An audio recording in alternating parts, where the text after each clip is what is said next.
E aí, família, belezinha com vocês? Esse aqui é o meu canal de cortes. E lógico que o vídeo na íntegra vai estar no final em um card.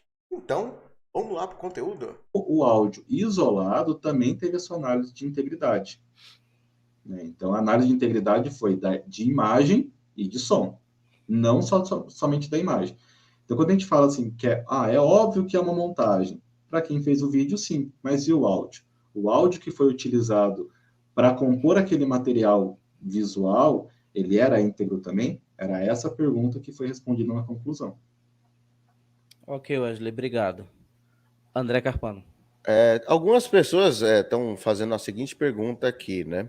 Eu acho importante. Eu sei que você já comentou isso, mas tem que ser taxativo, que algumas pessoas entram no meio da live, né? Não pegaram a parte que você explicou. Foi a Leia que te contratou? Não. A Leia é a periciada. Hoje ela é periciada. Quem me contratou, quem entrou em contato comigo, foi a Juliana, a advogada. Então, a Juliana, ela veio, ela informou a necessidade que ela tinha, ela passou por um processo de triagem, foi apresentada uma proposta. Quando essa proposta foi aprovada pela cliente dela, foi que ela me encaminhou os materiais, o contrato já estava assinado, ela me encaminhou os materiais e eu tive ciência do caso. Aí eu fui descobrir que era Leia, que estava um caso polêmico, mas antes disso eu não tinha conhecimento. Então só foi aberto, de fato, o material para mim, o que seria divulgado, eu tomei conhecimento disso após uma contratação.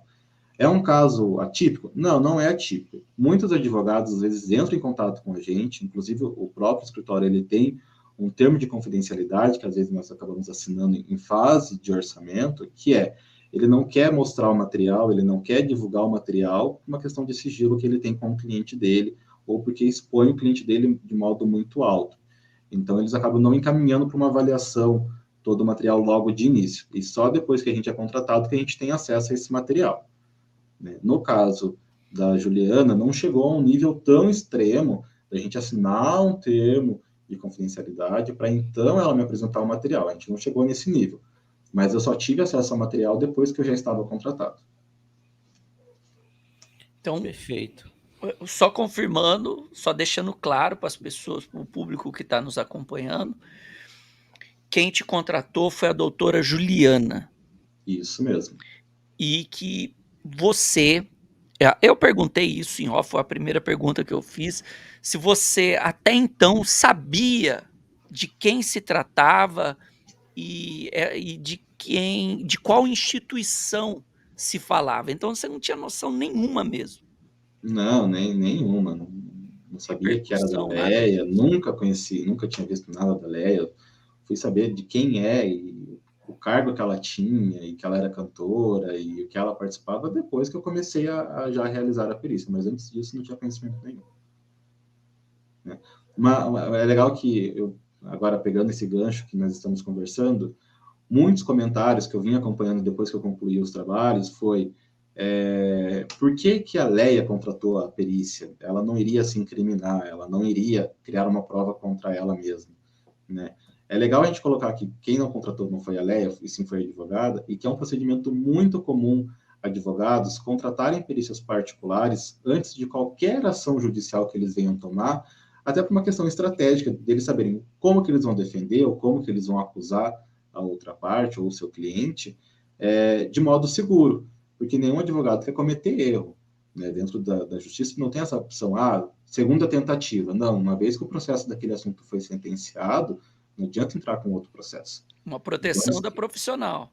exatamente. Então, é algo é uma segurança deles. Não, quero saber aonde eu estou me metendo, o que, que eu posso ter lá na frente, então eu já quero uma perícia agora. Então, aí, em 8 anos que eu venho atuando já com escritórios de advocacia, com advogados parceiros, é muito comum, sim, o advogado vir e contratar a perícia e, a depender do resultado, se favorável ou se desfavorável para o cliente dele, aí eles decidem se eles vão usar no processo ou não.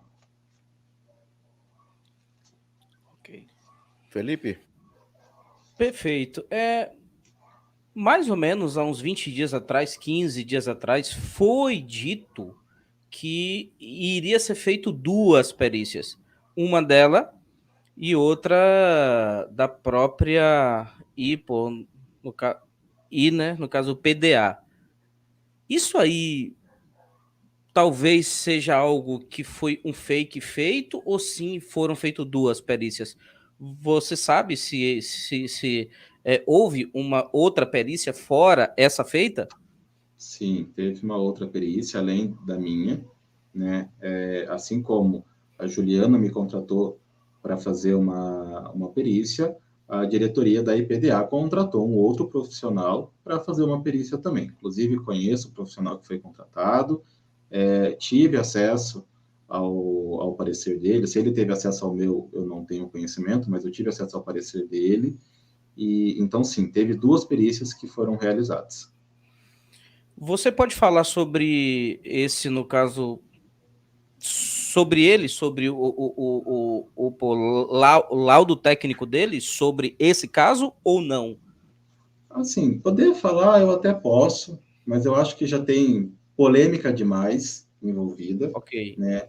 E, infelizmente, é uma coisa até que eu conversei com o André recentemente, eu super defendo o jornalismo opinativo, que você expressa a sua opinião, mas eu não concordo com o jornalismo manipulativo, que eu pego um trecho daquilo que foi falado e eu vou pegar a minha bolha de público e alimentar eles com aquele conteúdo que me favorece. Eu ter uma opinião sobre aquele conteúdo é uma coisa. Eu tirar trechos e trazer de modo mais claro o que eu quero que seja bem entendido, como eu quero que seja bem entendido, é outro.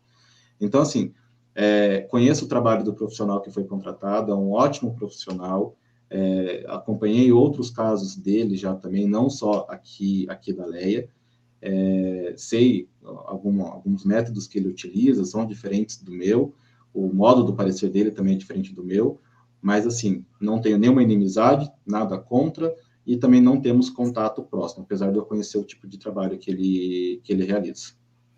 Só uma pergunta, em relação à doutora Juliana, eu tenho insistido nisso daí.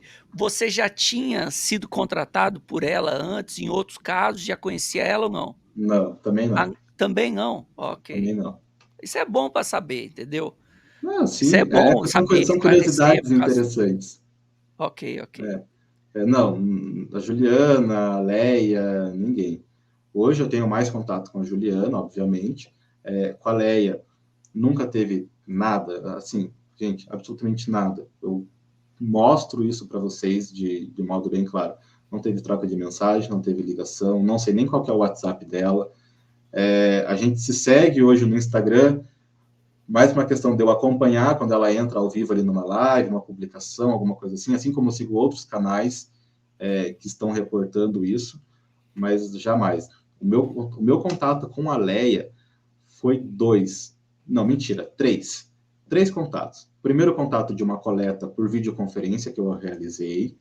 Segundo contato em São Paulo, presencialmente, com uma nova coleta que foi realizada com equipamentos mais profissionais e vários outros tipos de equipamentos, não foi só um equipamento utilizado.